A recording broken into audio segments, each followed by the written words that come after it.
పవన్ కళ్యాణ్ గారు వచ్చేవారు ఈరోజు పక్కన పెట్టుకుని ఐదుని పెట్టి వెళ్తారు. అధ్యక్ష, నా అదృష్టం ఏంటంటే ఈరోజు నా పక్కన బాలకృష్ణ గారు ఉన్నారు అధ్యక్ష. కాబట్టి కొంచెం టైం ఎక్కువ ఇస్తారని నేను భావిస్తున్నాను అధ్యక్ష. అధ్యక్ష, గౌరవనీయులైన తమకు అట్లాగే గౌరవ సభలో ఉన్న సభ్యులకి, ఈ రాష్ట్రంలో ప్రచార మాధ్యమాల ద్వారా చూస్తున్న రాష్ట్ర ప్రజలకి ముందుగా నా నమస్కారాలు తెలియజేస్తున్నాం అధ్యక్ష. అధ్యక్ష, నాకు 2026-27 బడ్జెట్ సమావేశాల ముందు గవర్నర్ గారు చెప్పిన ప్రసంగానికి ధన్యవాదములు చెప్పే విషయంలో నాకు అవకాశం ఇచ్చినందుకు మీకు ధన్యవాదములు తెలియజేసుకుంటున్నాను అధ్యక్ష. అధ్యక్ష, 2019 నుంచి 2024 సంవత్సరం వరకు జగన్మోహన్ రెడ్డి గారు పరిపాలనా విధానాన్ని కూడా మనం ఒక్కసారి గుర్తు తెచ్చుకోవాల్సిన అవసరం ఉంది అధ్యక్ష. ఎందుకంటే అది చెప్పవలసిన బాధ్యత ఉంది అనే ఉద్దేశంతో వారి పైన జస్ట్ వారి విధానం గురించి కూడా చెప్పవలసిన అవసరం ఉంది అధ్యక్ష.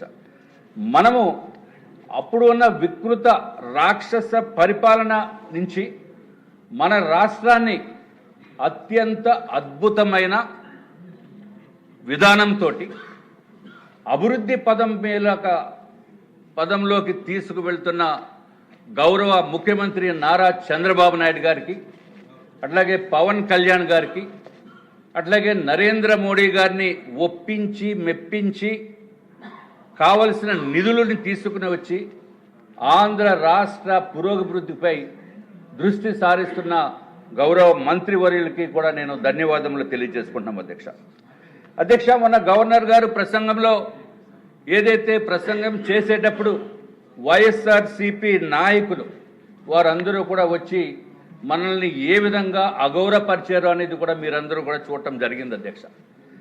ఇటువంటి పరిస్థితి నుంచి వారు విధానాన్ని చూసి డెఫినెట్గా భారతీయ జనతా పార్టీ తరఫున మేము దాన్ని తీవ్రంగా ఖండిస్తున్నాం అధ్యక్ష. వారు చేసిన విధానం ఏంటంటే అధ్యక్ష, మనల్నే కాకుండా గౌరవ గవర్నర్ గారిని అట్లాగే మిగిలిన సభ్యుల్ని ఆంధ్ర రాష్ట్ర ప్రజల్ని కూడా వారు అగౌరవపరిచినట్టుగా మనం భావించవలసిన అవసరం ఉంది అధ్యక్ష. అధ్యక్ష, డెఫినెట్గా నాకున్న నమ్మకం ఏంటంటే రాష్ట్ర ప్రజలు దీన్ని పరిగణలోకి తీసుకుని మున్ముందు వారికి తగిన సమాధానం చెప్తారు అధ్యక్ష. అధ్యక్ష, ఏదైతే రాక్షస పాలన గురించి మనము మాట్లాడుకుంటున్నామో దాన్ని కూడా ఇంకొకసారి మనం గుర్తు చేసుకోవాల్సిన అవసరం ఉంది అధ్యక్ష. వారి అరాచకాలకి బెదిరింపులకి మన రాష్ట్రం నుంచి అనేక ఇండస్ట్రీస్, ఐటీ కంపెనీస్ కూడా బయటకు వెళ్ళిపోయినాయి అధ్యక్ష. ఏదైతే అమర్ రాజా బ్యాటరీ ఉందో, ఐబిఎం ఉందో, హెచ్ఎస్బిసి ఉందో, అలాగే ఐటీ కంపెనీస్ కూడా రాష్ట్రం నుంచి బయటికి వెళ్ళిపోయిన పరిస్థితి ఉంది అధ్యక్ష. అట్లాగే అధ్యక్ష, కియా మోటార్స్ కూడా బయటికి వాళ్ళకి బెదిరింపులు కూడా జరిగిన విషయం మీ అందరికీ తెలుసు అధ్యక్ష. ఇదివరకు డెమోక్రటిక్గా కాకుండా డిక్టేటర్ కింద పరిపాలన చేసిన విధానాన్ని కూడా మనము గుర్తు చేసుకోవాల్సిన అవసరం ఉంది అధ్యక్ష. అసెంబ్లీలో బూతులు మాట్లాడుతూ అసలు డెమోక్రసీని కూడా డిగ్రేడ్ చేసే పరిస్థితి చేశారు అధ్యక్ష. అధ్యక్ష, వారు రాష్ట్రాన్ని 3 రీజియన్స్గా విభజించి భూదందాలు, భూ కబ్జాలు, మాఫియాలతోటి రాష్ట్రాన్ని పరిపాలించారు అధ్యక్ష. అట్లాగే కాంట్రాక్టర్స్కి పేమెంట్స్ ఇవ్వకుండా నిధుల్ని మళ్లించి రాష్ట్రాన్ని అప్పులు పాలు చేశారు అధ్యక్ష. లిక్కర్ కల్తీ, అన్నిటిలోనే కల్తీ అధ్యక్ష. ఆఖరికి ఎంతో పవిత్రంగా భావించే తిరుమల తిరుపతి స్వామివారి లడ్డూ విషయంలో కూడా జరిగిన విషయం అందరికీ తెలుసు అధ్యక్ష. పవిత్ర ఆలయాలను కూడా ధ్వంసం చేసిన ఘనత వైఎస్ఆర్సీపీది అధ్యక్ష. విశాఖపట్నంలో అయితే ఋషికొండని సర్వనాశనం చేసి అక్కడ ఆయనకు కావలసిన విధంగా సుమారు 500 కోట్ల రూపాయలతోటి ఒక ప్యాలెస్ లాంటి భవనాలను నిర్మించుకున్నారు అధ్యక్ష. శాంతి భద్రతలను కంప్లీట్గా గాలికి వదిలేశారు అధ్యక్ష. ప్రస్తుత గౌరవ ముఖ్యమంత్రి నారా చంద్రబాబు నాయుడు గారిని, ఉప ముఖ్యమంత్రి వర్యులు పవన్ కళ్యాణ్ గారిని కూడా విశాఖపట్నం వచ్చినప్పుడు వారిని అడ్డుకొని ఏ విధంగా దుర్మార్గపు పనులు చేశారో అది కూడా మనం గుర్తుకు తీసుకురావాల్సిన అవసరం ఉంది అధ్యక్ష. అట్లాగే అధ్యక్ష, వారి హయాంలో ఎక్కడా కూడా ఇండస్ట్రీస్ కానీ ఐటీ కంపెనీలు కానీ కొత్తగా తెచ్చింది లేదు, శంకుస్థాపన చేసింది అసలు లేదు అధ్యక్ష. ఐటీ కంపెనీస్కి అయితే అధ్యక్ష ఇన్సెంటివ్స్ ఇవ్వకుండా సుమారు 100 నుంచి 150 కంపెనీలని మూతపడే విధంగా చేసిన ఘనత వైఎస్ఆర్సీపీ అధ్యక్ష. వైజాగ్లో అధ్యక్ష ఏదైతే గౌరవ ముఖ్యమంత్రి గారు ఇదివరకు ఉన్న టైంలో అధ్యక్ష 2019 నుంచి 19కి ముందు అధ్యక్ష స్టార్టప్ విలేజ్ అనేది స్టార్ట్ చేసి కొత్తగా ఐటీ కంపెనీస్కి స్టార్టప్స్కి ఉపయోగపడే విధంగా చేయటం జరిగింది అధ్యక్ష. చేసిన తర్వాత ఈ దుర్మార్గపు ప్రభుత్వం, అంతకుముందు ఉన్న ప్రభుత్వం అధ్యక్ష వైఎస్ఆర్సీపీ ప్రభుత్వము ఆ స్టార్టప్ విలేజ్ని కూడా మూసేసేది అధ్యక్ష. మూసేసి తర్వాత నో ఇండస్ట్రీస్ అనేది ఒక కాన్సెప్ట్ కింద పెట్టుకుని నో ఇండస్ట్రీస్ నో ఎంప్లాయ్మెంట్, అదే వారి కాన్సెప్ట్ తోటి చేసిన విధ్వంసకరమైన పరిపాలన అధ్యక్ష. విశాఖపట్నంలో అయితే అధ్యక్ష రైల్వే జోన్ శాంక్షన్ అయితే రైల్వే జోన్కి కావలసిన ల్యాండ్ కూడా ఇవ్వకుండా, కనీసం ల్యాండ్ కూడా కేటాయించకుండా చేసిన పని కూడా వైఎస్ఆర్సీపీ ప్రభుత్వం అని చెప్పి నేను తెలియజేసుకుంటున్నాం అధ్యక్ష. ఏదైతే మాస్టర్ ప్లాన్ రోడ్స్ ఉన్నాయో కోస్టల్ కారిడార్ పనులు కూడా జరగలేదు అధ్యక్ష. కేంద్ర ప్రభుత్వము కేటాయించిన నిధుల్ని కూడా అభివృద్ధి చేయకుండా దారి మళ్లించారు అధ్యక్ష. పోలవరం పనులు జరగలేదు. అట్లాగే భోగాపురం ఎయిర్పోర్ట్కి అయితే అధ్యక్ష ఇదివరకు గౌరవ ముఖ్యమంత్రి గారు శంకుస్థాపన చేసినప్పటికీ కూడా మళ్ళీ ఈయన వెళ్ళి రెండోసారి శంకుస్థాపన చేశారు. చేసిన తర్వాత ఏదైతే 5 years టైంలో అధ్యక్ష కనెక్టివిటీ రోడ్స్ కూడా నిర్మాణం చేయకుండా అలా వదిలేశారు అధ్యక్ష. కనెక్టివిటీ రోడ్స్ చేయకుండా సర్వనాశనం చేసిన ప్రభుత్వము వైఎస్ఆర్సీపీ ప్రభుత్వం అని చెప్పి మీ ద్వారా ప్రజలందరికీ కూడా తెలియజేసుకుంటున్నాం అధ్యక్ష.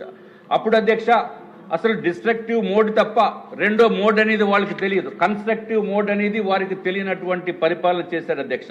అధ్యక్ష ఇక మన కూటమి ప్రభుత్వం జూన్ 2024లో ఏర్పడిన తర్వాత మన ప్రభుత్వ విధానం ఏంటంటే అధ్యక్ష విధ్వంసం నుంచి వికాసం వైపు అధ్యక్ష, విధ్వంసం నుంచి వికాసం వైపు. అట్లాగే సూపర్ ఫాస్ట్గా సూపర్ 6 పథకాలని అమలు చేయటం అధ్యక్ష, సూపర్ ఫాస్ట్గా కూడా అధ్యక్ష. అట్లాగే సంక్షేమము అభివృద్ధి మా ఎజెండాగా నవ్యాంధ్ర నిర్మాణం దిశగా గౌరవ ముఖ్యమంత్రి గారు చేపట్టిన విధానాలను చూస్తే ప్రజలందరూ కూడా యావత్ భారతదేశంలో ఉన్న ప్రతి ఒక్కరు కూడా ఆశ్చర్యపోయే పరిస్థితి అధ్యక్ష. ఇది మన ప్రభుత్వం అధ్యక్ష మంచి ప్రభుత్వము, స్వర్ణాంధ్రను సాధించే కూటమి ప్రభుత్వం అధ్యక్ష.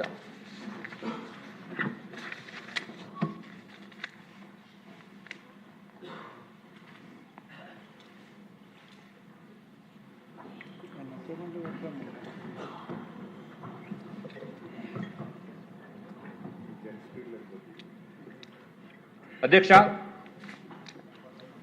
స్వర్ణాంధ్రని సాధించే విజనరీ లీడర్ నారా చంద్రబాబు నాయుడు గారు కూడా ఈ సభలో ఉన్నందుకు మరి ఒక్కసారి వారికి ప్రత్యేకమైన ధన్యవాదములు అధ్యక్ష. ఎందుకంటే అధ్యక్ష మనం విజనరీ లీడర్స్ గురించి మనం చెప్పుకోకపోతే అది మనం పద్ధతి సరైన పద్ధతి కాదు అనే ఉద్దేశంతో వారికి మరి ఒక్కసారి ఈ ఆంధ్ర రాష్ట్ర పునర్నిర్మాణం గురించి చేపట్టిన కార్యక్రమాల మీద ప్రత్యేకమైన దృష్టి సారిస్తున్నారు. అట్లాగే ఉప ముఖ్యమంత్రి గారు గౌరవనీయులైన పవన్ కళ్యాణ్ గారు కూడా చేస్తూ, అట్లాగే యువ లీడర్ యంగ్స్టర్ అయినప్పటికీ కూడా అత్యంత అద్భుతంగా పనిచేసే వ్యక్తి, ఐటీ రంగానికి సంబంధించిన వ్యక్తి. అట్లాగే విద్య కూడా వారి దగ్గరే ఉంది అధ్యక్ష. వారే మన రాష్ట్ర ముఖ్యమంత్రి గారు తనయుడు నారా లోకేష్ గారు అధ్యక్ష.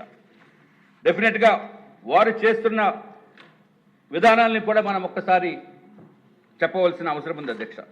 అట్లాగే అధ్యక్ష ఏదైతే ప్రధానమంత్రి గారు నరేంద్ర మోడీ గారు వికసిత్ భారత్ 2047 అనే లక్ష్యంతో అభివృద్ధి పదంగా తీసుకువెళ్లే నేపథ్యంలో అధ్యక్ష మన గౌరవ ముఖ్యమంత్రి వర్యులు నారా చంద్రబాబు నాయుడు గారు, ఉప ముఖ్యమంత్రి వర్యులు మన రాష్ట్ర అభివృద్ధికి స్వర్ణాంధ్ర 2047 అనే విజన్ దిశగా మనం ముందుకి వెళ్తున్నాం అధ్యక్ష.